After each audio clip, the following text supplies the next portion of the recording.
All right, today we're doing a quick English upgrade. We're going to tackle a few of those small but really common mistakes that can make a huge difference in how natural and accurate you sound. So let's just dive right in. The goal for so many of us isn't just knowing the words, right? It's about using them with confidence, sounding fluent. And that's exactly what we're going to work on right now. Think of this as a quick tune-up for your English. We're not learning 1,000 new rules or anything crazy like that. We're just going to fix a handful of super common errors that will give your English an immediate boost. Let's get that upgrade started. Okay, first up, describing people. This is something we do all the time, but one of the most basic questions we ask about it, well, it's often said incorrectly. Let's fix it. So, just think about it for a second. If you wanted to ask if someone was tall or short or what color their hair is this your go-to question? It's a really common choice, but believe it or not, there's a much more accurate way to ask. And here's the fix. It's just a one-word swap right at the beginning. We change how to what. It seems like such a tiny detail, doesn't it? But it's that one little word that makes the question perfect for asking about someone's appearance. And here's the reason why. In English, these two questions have totally different jobs. What does she look like is asking for a physical description. But if you ask, how is she, you're asking about her health or maybe her mood.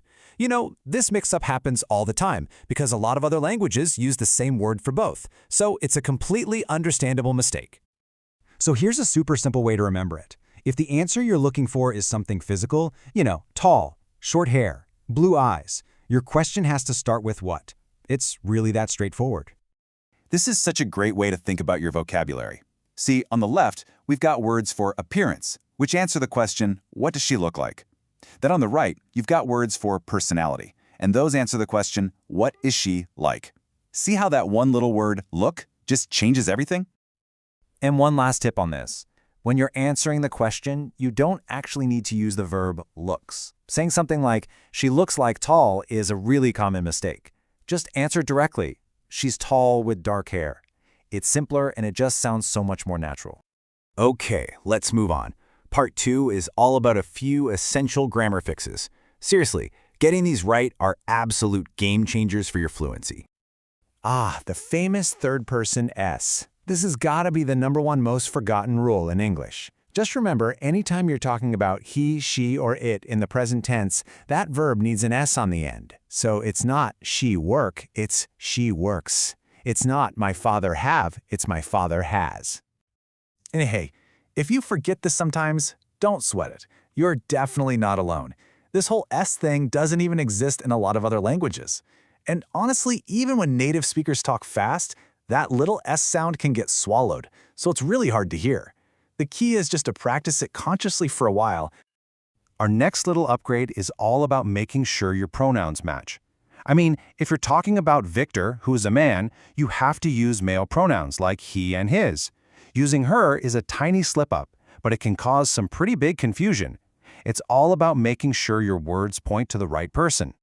And here is a fantastic little mental trick you can use. Before you say a pronoun like his or her, just take a tiny pause, like a microsecond, and ask yourself, man or woman. That's it. That quick check will help you choose the right word every single time. Okay, now this one can be a little tricky. When you want to make have negative, you've got two great options. You can say, I don't have time, or I haven't got time. The mistake people make is mashing them together and saying, I haven't time. The easy fix? Just pick one style and stick to it. And if you're ever in doubt, don't have is always a safe bet. It works everywhere. All right, we're in the home stretch. For our last section, let's clear up some really common word pairs and phrases that can easily trip you up. Homework and housework. Oh man, they sound almost the same, but they mean completely different things. It's simple, really.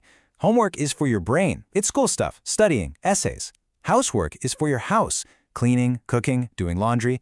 So one's for your mind, the other is for your home. Now, when you want to share what you think, there is one and only one right way to start that sentence. It's not at my opinion, and it's not on my opinion. It is always, always, always in my opinion. And if you have trouble remembering that one, here is a perfect little memory hook. Just think about it. Your opinion is a thought, an idea. It exists inside your mind, so it's always in your opinion. Once you make that connection, I bet you'll never forget it. So, let's do a super quick recap of the upgrades we just installed. These aren't just rules to memorize, they're new habits to build. Always ask, what does look like? Don't forget to add that S for he and she. Pick a style for have negatives. And remember, your opinion is always in your mind. Look, the real key to making all of this stick is just practice. At first, you'll probably have to think about it, but if you just keep trying to use these little fixes, I promise you, they will become automatic. They'll just become second nature. And that's a wrap. So, I gotta ask you, which one of these upgrades are you gonna practice first? Don't try to tackle all of them at once. Just pick one, focus on it starting today, and you'll be on your way to speaking stronger, more natural English. Thanks for hanging out with me.